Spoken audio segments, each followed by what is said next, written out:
Congresswoman Alexandria Ocasio-Cortez delivered a brilliant line of questioning at the Michael Cohen hearing on Wednesday that opened up new areas of investigation for the committee with new witnesses. She picked up on a point Michael Cohen made earlier, that the National Enquirer has a treasure trove of documents about stories that it killed for Donald Trump. You also mentioned that the president was very concerned about the whereabouts of these documents and who possessed them. Does that treasure trove of documents still exist? I don't know. I had asked David Pecker for them. So you would say the person who knows the whereabouts of these documents would be David Pecker? David Pecker, Barry Levine, or Dylan Howard. So, David Pecker, Barry Levine, and Dylan Howard, your subpoenas are probably on the way. And then Congresswoman Alexandria Ocasio-Cortez asked the first question in what is sure to be an investigation of insurance fraud by Donald Trump. To your knowledge, did the president ever provide inflated assets to an insurance company? Yes.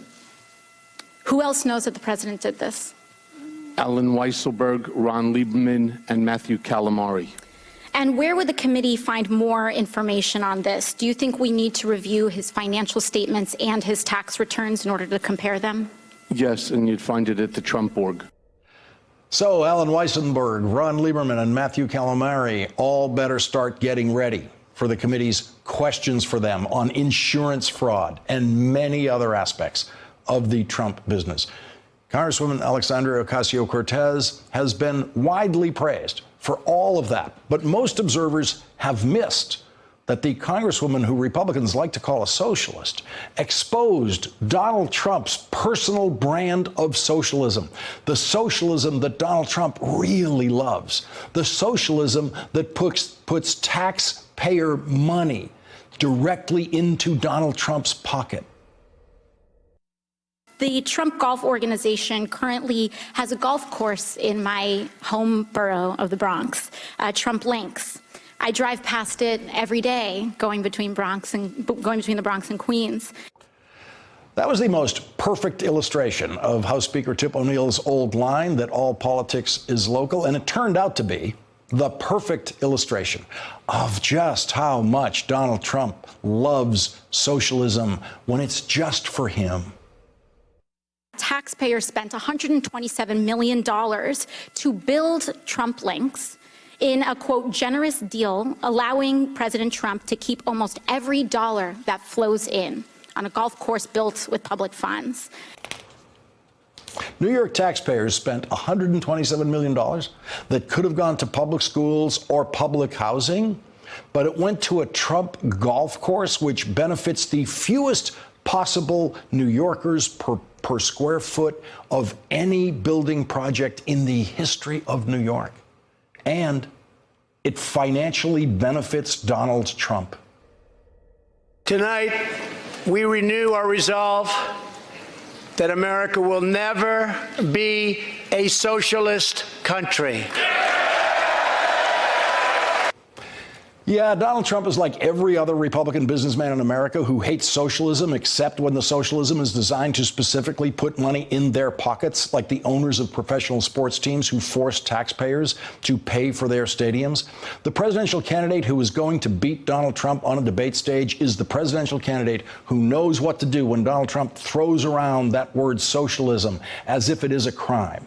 In the final season of NBC's The West Wing, when I wrote the live presidential debate episode, I had Alan Alda throw the word liberal at Jimmy Smits a few times, and then, instead of running away from that word the way Democrats did in those days, instead of being afraid of that word, Jimmy Smits said what I always wanted to hear a candidate say.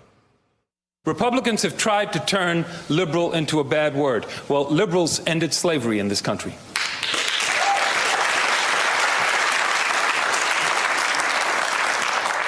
A Republican president ended slavery.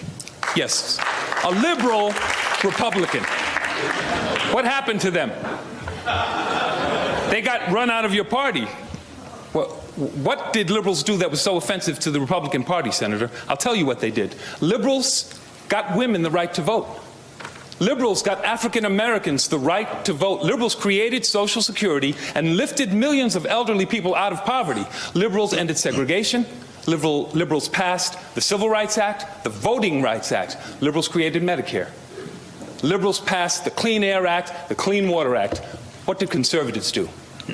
They opposed every one of those programs, every one. So when you try to hurl that word liberal at my feet as if it were something dirty, something to run away from, something that I should be ashamed of, it won't work, Senator, because I will pick up that label and I will wear it as a badge of honor.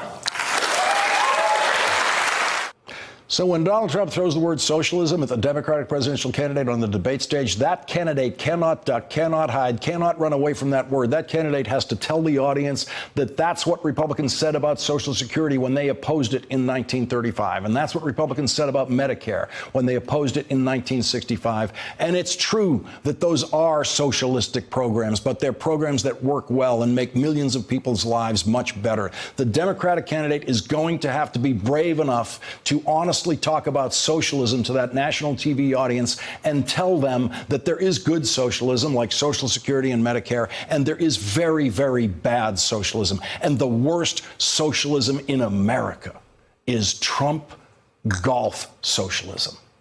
Donald Trump's socialism. Thanks for checking out our YouTube channel. Subscribe by clicking on the button below for more from The Last Word and the rest of MSNBC.